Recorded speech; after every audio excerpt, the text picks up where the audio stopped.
लोगों की ये कंप्लेंट होती है कि जो हमारी कैट है उसके जो पोटी है या लिटर है उसके अंदर ब्लड आता है, तो उसकी क्या रीजंस हो सकती हैं और हम उसका क्या ट्रीटमेंट कर सकते हैं। अच्छा, इसको हम डिटेल में डिस्कस करेंगे कि ब्लड अगर आता है तो ब्लड की डिफरेंट टाइप्स होती हैं। ब्लड कैट के स्टूल के अंदर फ्रेश ब्लड भी आता है, बिल्कुल रेड ब्लड आ रहा होता है, ड्रॉप बाय ड्रॉप। समटाइम क्या होता है कि ब्लैक कलर का क्लोटेड ब्लड आता है, या और किसके अलावा मिक्स्ड आ जाता है, स्टूल साथ वाटरी होता है या पेस्ट की तरह होता है। तो ये सारी चीज़ें डिफरेंट चीज़ों को इंडिकेट करती हैं। इसलिए कैट अपनी हिस्ट्री तो नहीं बता सकती, या कैट आपको ये तो नहीं बताएगी जी कि मुझे ये मसला है। तो ये आपको इसके स्टूल के कलर के ऊपर ये आपने हिस्ट्री ओनर से लेनी होती है कि कैट को ब्लड आ रहा है तो वो किस वजह से और उसके क्या रीजंस हैं, जो आप डिफाइन करके उनको ट्रीटमेंट करेंगे। अगर हम इनके रीजंस की बात करें तो मल्टीपल रीजंस होते हैं इसके। जो कैट के ब्लड आने के रीजंस होते हैं उसके अंदर हम बात करें, सबसे पहला तो पैरासाइट इन्फेस्टेशन होती है। अगर आपकी कैट के अंदर कीड़े हैं तो भी वर्म जो ब्लड है स्टूल के अंदर आ सकता है। अगर क्या होता है कि जो कीड़े होते हैं इंटेस्टाइन के ऊपर पिंच कर रहे होते हैं हर टाइम पे, तो अल्सर्स बना देते हैं। वो एक रीज़न होता है कैट के स्टूल के अंदर ब्लड आने का। दूसरा, कोई बैक्टीरियल इन्फेक्शन हो गया है, जैसे आपने इकोलाई वगैरह, साल्मोनेला बैक्टीरिया, इस तरह के इन्फेक्शंस के अंदर भी आपको ब्लड देखने को मिलता है। तीसरा, वायरल इन्फेक्शन की बात करें, अगर कैट की बात करें तो फिलाइन एफपीवी जो वायरस है उसके अंदर आपको कैट के जो स्टूल है उसके अंदर देखने को ब्लड मिलता है। इसके अलावा अगर हम बात करें तो इंटेस्टाइन की स्वेलिंग हो जाए किसी वजह से तो भी आपको ब्लड मिलता है। इंटरसेप्शन हो जाए, इंटेस्टाइन जैसे टेलीस्कोपिंग है, इंटेस्टाइन ऐसे पाइप की तरह होती है, अगर आपस में इंटेस्टाइन एक दूसरे के ऊपर चढ़ जाएं तो भी आपको ब्लड देखने को मिलता है और एनिमल को कॉन्स्टिपेशन में मिलती है। इसके अलावा अगर वर्स्ट केस की बात करें तो कैंसर क्या हो जाए तो कैंसर के अंदर भी इंटेस्ट जो है ब्लड आने लग जाता है।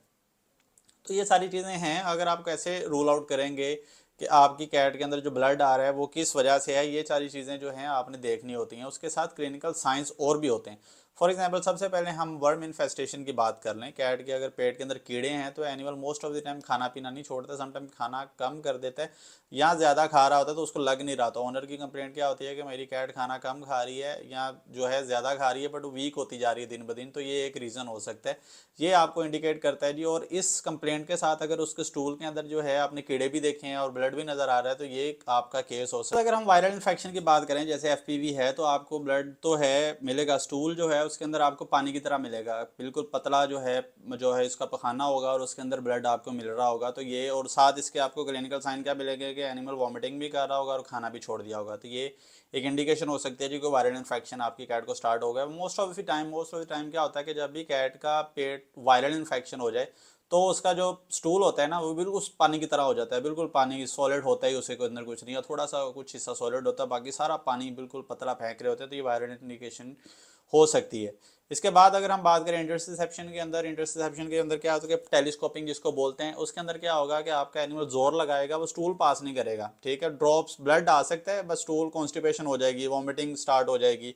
आप पेट पे हाथ लगाएंगे तो आपको उसका बाउल फील होगा। तो ये जो है इंटरसेप्शन का केस हो सकता है। इसके लिए आपको एक्सरे वगैरह या इसके जो रेडियोग्राफ्स जो है करवाने पड़े, अल्ट्रासाउंड समटाइम करवाना पड़ता है। तो इस चीज़ से आपको ये चीज़ है रूल आउट होगी। उसके बाद अगर हम बात करें तो अगर कोई कैंसर है तो भी उसके अंदर आपको ब्लड देखने को मिल सकता है। कैंसर के अंदर भी मोस्ट ऑफ द टाइम अगर ज़्यादा बड़ा कैंसर है तो ऑब्स्ट्रक्शन कॉज कर देता है, एनिमल को स्टूल बहुत कम आता है और बड़ा जोर लगा के एनिमल जो है स्टूल करता है और ब्लड फ्रेश आ रहा होता है। तो ये कैंसर्स की फॉर्म हो सकती है। उसके लिए भी आपको एक्सरेज, अल्ट्रासाउंड फर्स्ट, उसके बाद फिर आपको सर्जिकल जो है वो अप्रोच करवा के उसके सैंपल लैब में भेजने पड़ते हैं, किस टाइप का कैंसर है या क्या उसकी आगे अप्रोच होगी या किस तरह से आप उसको ट्रीट करेंगे। तो मल्टीपल रीजंस को हमने देखना होता है। अगर आप नॉर्मली बात करें तो आप कैसे प्रिवेंट करेंगे कि आपकी कैट जो है उसके स्टूल के अंदर ब्लड ना आए, उसकी हेल्दी रहे। तो उसका ये होता है कि आप एक अच्छा फूड रखें, डिवर्मिंग टाइम पे करवाते रहें और उसकी डाइट के अंदर प्रोबायोटिक्स जो हैं वो ऐड रखें। अगर आपको लगे सिंपल केस है उसके अंदर कुछ नहीं है तो आप उसको फिनोपेट जो सिरप होता है उसे आप सिंपल डिवर्मिंग करें। Most of time worm infestation के केसेस के अंदर आता है। अगर आपकी कैट वैसे खाना पीना ठीक आ रहा है, उसकी डिवर्मिंग अप टू डेट कर लें तो उसका आपका ये मसला हल हो जाएगा। अगर वायरल है और आपकी कैट नॉन वैक्सीनेटेड भी है तो ये डाउट हो सकता है कि जी वायरल इन्फेक्शन हो सकता है, तो आपने उसको घर में ट्रीट करने की कोशिश ना करें, क्योंकि इस तरह के केसेस के अंदर एनिमल को ड्रिप वगैरह लगती हैं, घर में आप ट्रीट करते हैं तो एनिमल की कंडीशन इतनी वर्स हो जाती है कि जब आप वेट के पास लेके जाते हैं तो वो भी बेचारे उस टाइम पे कुछ नहीं कर सकते। तो घर पे ट्रीट नहीं करने।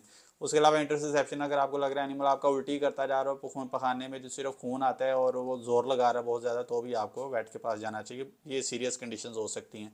ज़्यादातर आप घर में तब भी कर सकते हैं जब कोई बैक्टीरियल फॉर एग्जाम्पल इन्फेक्शन हो गया, तो आपने उसको जो एंटी डी सिरप है वो दे के देख लिया, डिवर्मिंग है तो आपने वो करके देख ली, प्रोबायोटिक स्टार्ट कर कुछ टाइम खाना उसका रोक के देख लें। हो सकता है कि कोई फॉरेन ऑब्जेक्ट वगैरह ना उसने खाया हो या खाने की वजह से, खाने की एलर्जी की वजह से उसको ना हो रहा हो, खाना चेंज करके देखें। अगर आपको लगे खाना चेंज कर लिया, डिवर्मिंग हो गया, एंटी डी सिरप दे दिया और उसका ब्लड रुक गया, तो अल्हम्दुलिल्लाह, इसको कोई ज़रूरत नहीं है आपको कहीं जाने की, घर में ट्रीट करें। बट अगर आपको लगे ये सारी चीज़ें करने के बाद भी फ़र्क नहीं पड़ रहा, कंडीशन जो है उसकी वर्स हो रही है, तो आपको लाजमी वेट के पास जाना चाहिए। बट इस वीडियो का अगर आपको अच्छी लगी है या इसके रिलेटेड कोई भी क्वेश्चन है तो उसको काइंडली कमेंट बॉक्स में कमेंट करें। अगर आपको वीडियो पसंद आएगा तो इसको ज़रूर लाइक कीजिएगा, ताकि हम इस तरह की फ़र्दर वीडियोज़ आपके लिए लेके आ सकें। Thank you.